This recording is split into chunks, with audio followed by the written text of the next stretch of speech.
2,379 people have been reported dead or missing in the Bermuda Triangle, and that's just an estimate, meaning the numbers could be higher.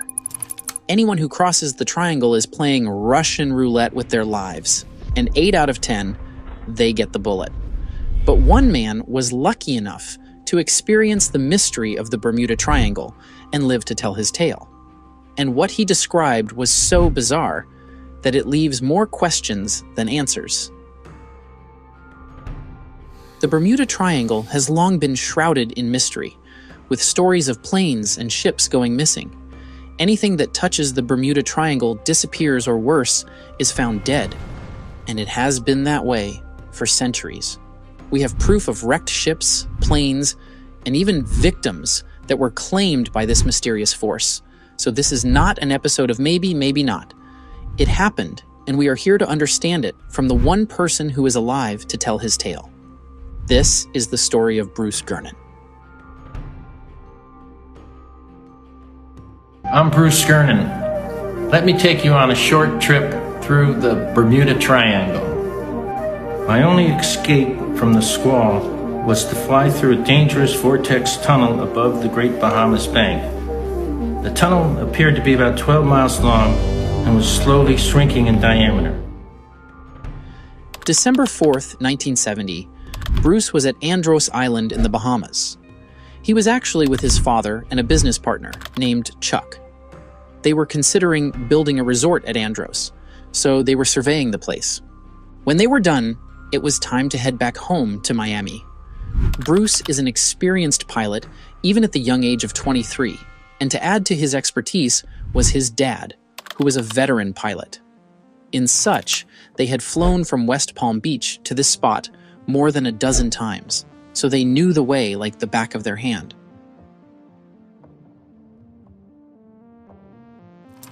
Bruce was the pilot in charge of flying a brand new Bonanza A-36 that day. The Bonanza A-36 is a safe and smooth flying plane. In fact, the plane used is still regarded as one of the best performing general aviation planes. Bruce even thinks that if they had flown on another plane that day, he would probably be dead. That's how good this plane is. By 3 p.m., everyone was ready to leave Andros Town Airport.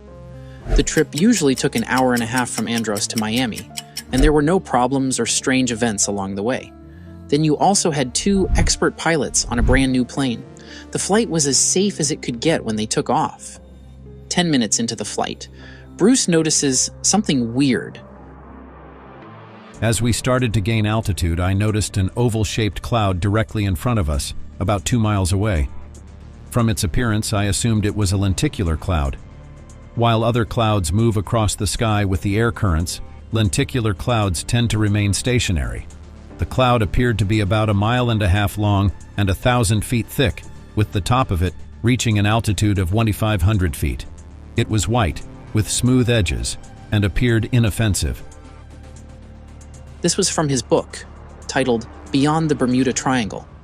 In this book, he goes into detail about what he saw. We can't cover them all, because then this video would be very, very long. But you can get the book online. A quick Google search will show where and how you can get the book. Now, the only problem with this description was that lenticular clouds are usually seen at high altitudes of 20,000 to 40,000 feet, but never at a low altitude of 1,500. This was strange, but Bruce was able to go through the cloud and come out fine. So Bruce just chucked it as one of those weird phenomena of the Earth. Bruce checked the radio for the weather forecast, and the response was promising. The weather would be clear between Andros and the Florida coast, with a few scattered, isolated thunderstorms. All was going well so far, until Bruce's eyes caught something weird. We were about 10 miles offshore and climbing toward our intended altitude of 10,500 feet when I noticed that the cloud we had passed was no longer a stationary lenticular cloud, if it ever was one. It had shifted into a huge, billowy, white, cumulus-shaped cloud. We were climbing at 1,000 feet per minute, and the cloud seemed to be building up underneath us at the same rate that we were ascending. It rose so quickly that it occurred to me that we were flying above a cumulonimbus cloud, one of the most dangerous clouds for a pilot to encounter, and that it was about to form a monstrous thunderhead. Several minutes passed as we continued our ascent. We had reached nearly a mile high, but somehow that cloud was still climbing with us, as if it was actually chasing us.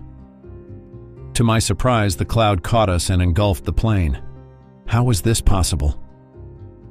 We felt a slight updraft and visibility shrank to less than 100 feet. After about 30 seconds, we broke free and continued our ascent. But the cloud was still right below us, rising with us. I couldn't even get 10 yards above the cloud, and after another half minute, it closed around us again. Suddenly, another updraft gave us an unexpected burst of acceleration that pushed us above the cloud. But after several seconds, our vertical speed diminished and the cloud caught up to us again. The scenario was repeated at least 5 more times. Dad and Chuck were getting worried. Luckily, they escaped the cloud again, and for a little moment, there was peace. After a few minutes of flying under clear skies and moving closer to Bimini, they noticed a storm forming right in front of them. It wasn't over like they thought. As we approached the cloud, moving at about 3 miles a minute, an eerie sight unfolded. To my consternation, the cloud looked very much like the one we had left behind. It had a similar curving, semicircular shape, except the arms extended in the opposite direction, as if attempting to embrace us. The cloud was huge, reaching at least 40,000 feet.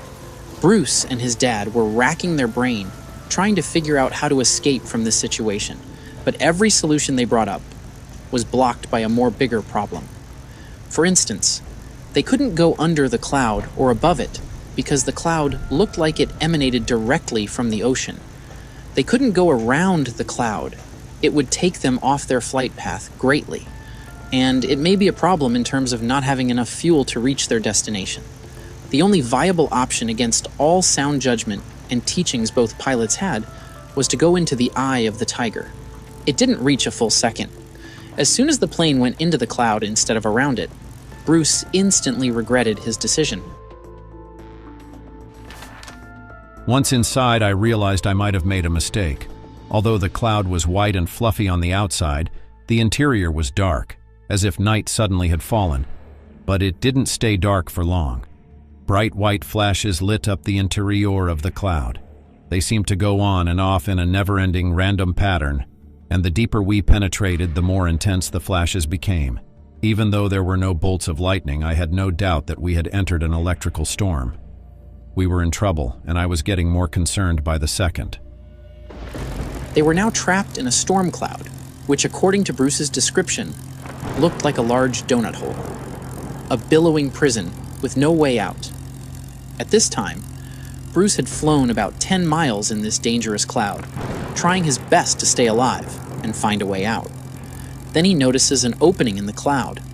The clouds were weirdly creating a bridge and forming a tunnel, representing an anvil shape. Anvil shapes are usually seen in cumulonimbus thunderstorms as they get stronger, and it is advised to stay clear when you see these types of shapes.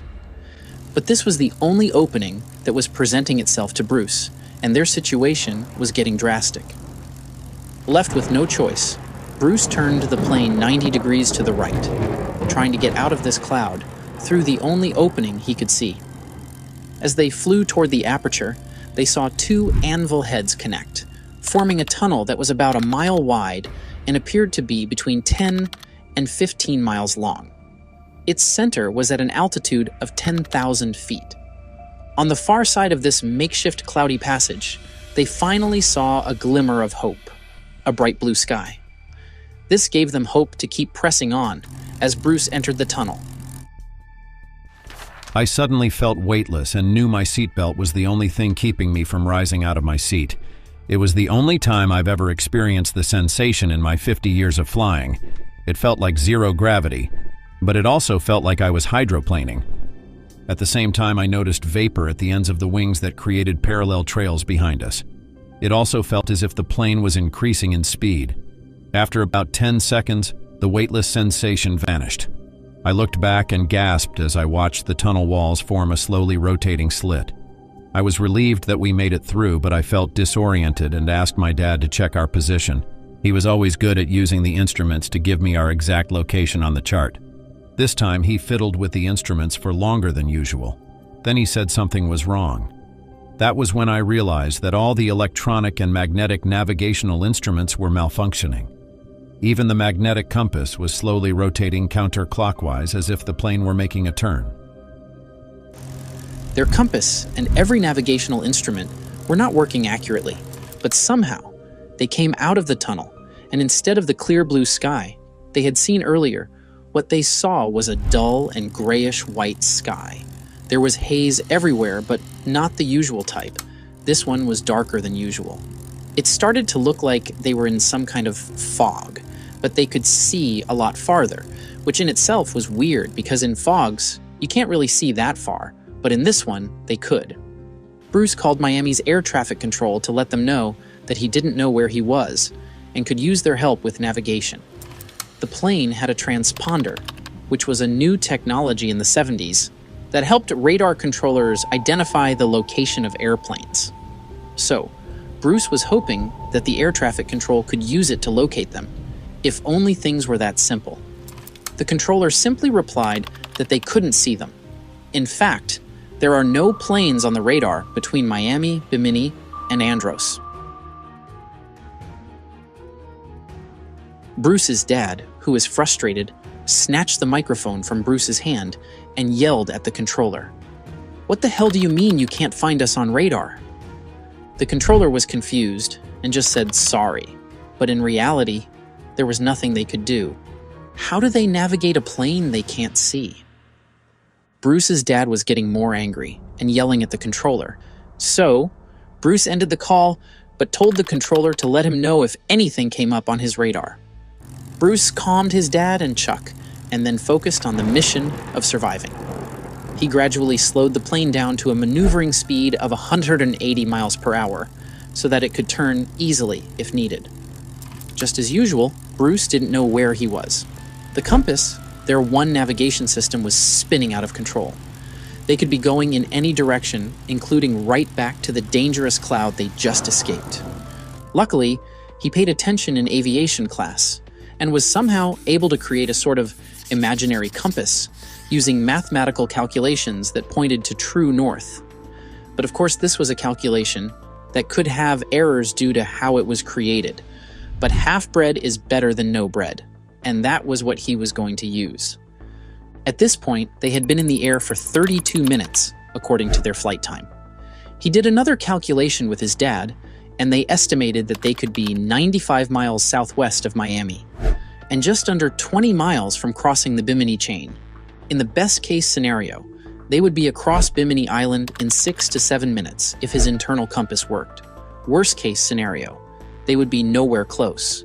Suddenly, the controller from the Miami Air Traffic Control came on and yelled through the radio that he could see them.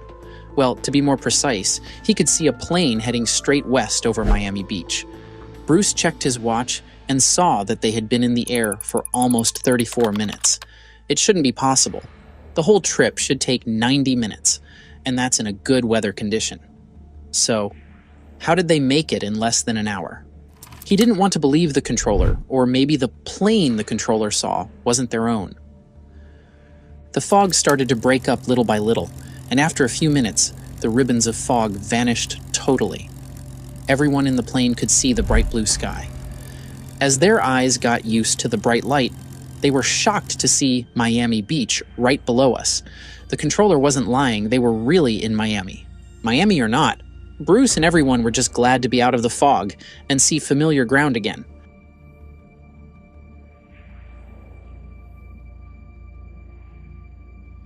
This is a story that puzzled everyone. And the crazy thing about this story is that when you start to dissect what Bruce and his family experienced, we find pieces of information here and there that survivors of the Bermuda Triangle went through, even all the way back to the person who discovered the New World, Christopher Columbus. At the end of the 1400s, Christopher Columbus set sail across the Atlantic Ocean in search of the Americas. In his journal, he wrote down that he saw a huge flame of fire crash into the ocean, a strange light show up in the distance a few weeks later, and some strange readings on his compass, just exactly like Bruce. The strange light Columbus saw could be the same light that shone so bright in the plane that it almost blinded everyone in it. The Bermuda Triangle is so dangerous that it is also known as the Devil's Triangle. Lots of lives have been lost in it. In such, 3 years later, in the same area, a passenger jet going from Puerto Rico to Miami disappeared. There were 29 people on board, plus 3 crew members, and to date, were never found. Lots of people have come up with different theories as to why the Bermuda Triangle is like this. One theory says that the problem is caused by technology that was left over from the ancient lost land of Atlantis. The underwater rock formation called the Bimini Road off the island of Bimini in the Bahamas is sometimes linked to the story of Atlantis, and its residual energy could be causing the problems. Some people think that there is a parallel universe in the Bermuda Triangle, which causes a time-space warp that pulls things in that direction. Others say that UFOs are to blame. So, what's true? And what's not? Was Bruce just a good liar? Or was he just overthinking things? While the allure of the unknown has led to sensationalized theories, a closer look at the facts and logical explanations can demystify this enigmatic phenomenon. But before we get into the facts, it's important to know that these experiences are real, but not for the mysterious event we think of. Most crazy thing that happens in Bermuda can be scientifically explained. One word that comes up a lot in Bermuda's cases is compass problems. It turns out there is a logical reason for why their compass goes crazy in the Bermuda Triangle, and it's due to a phenomenon known as true north. Magnetic north, which is your compass north, and physical north, true north, are two different things. Until the modern invention of GPS guidance, the compass was the only way for travelers to properly find their way around the world. It does this by always pointing in the direction of magnetic north, but a strong magnet can quickly make it inaccurate. And guess what? Bermuda is basically a big, strong magnet. Just one little rock of Bermuda's magnetite-rich limestone can throw off a compass by several degrees, and there are 500 billion tons of this stuff in the Bermuda Triangle. So just imagine what that could do to a trustworthy compass ship. Ships could easily go off track and crash into the rocks.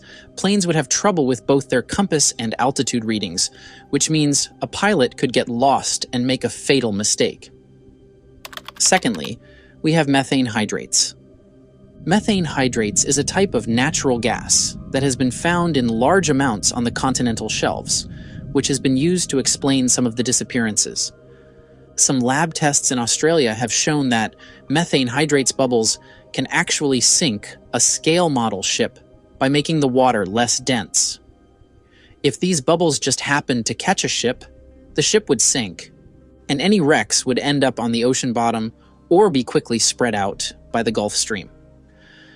Now, as for the disappearance, as was already said, the Bermuda Triangle is a very large area of land, about the same size as the Indian region. It would be crazy to look for a single ship or plane in an area that big. It's like finding a needle in a haystack. The water pressure and current also break the ships into pieces, and by the time they reach the seabed, they are spread out far apart. For instance, the Titanic wrecks are more than 600 meters away from each other. Look, I agree with you that the Bermuda Triangle is responsible for the deaths of many people and more than 50 planes and ships. The number of times these people go missing is scary, but only until we look at how many ships or planes pass through the area. It turns out that there's a lot of traffic that occurs in the Bermuda Triangle. In such, it is the preferred route of travel because it is shorter. Airlines and cruise ships go through it daily. Almost every Caribbean cruise on Earth sails right through it. Heck, people live in the Bermuda Triangle. But as with all things, there will always be the human factor, which could lead to mistakes and to fatal accidents. But that doesn't mean that particular route is cursed. Take, for example, every single day there is a plane crash. As you are watching this video right now, keep in mind that a plane crash occurred today. Sounds scary, right? But when you measure it with the millions of flights that take place every day, Statistics will show that traveling by air is actually the safest form of transportation. That's how the Bermuda Triangle is. Accidents and weird stuff happen, but when you measure it with the number of traffic it gets, it becomes less worrying. That being said, these are the facts, these are the stories and the experiences, but even I won't lie. It's not enough to quell the questions that we have. Even science doesn't have all the answers to the questions surrounding the Bermuda Triangle. It's like the more we know, the more we don't know.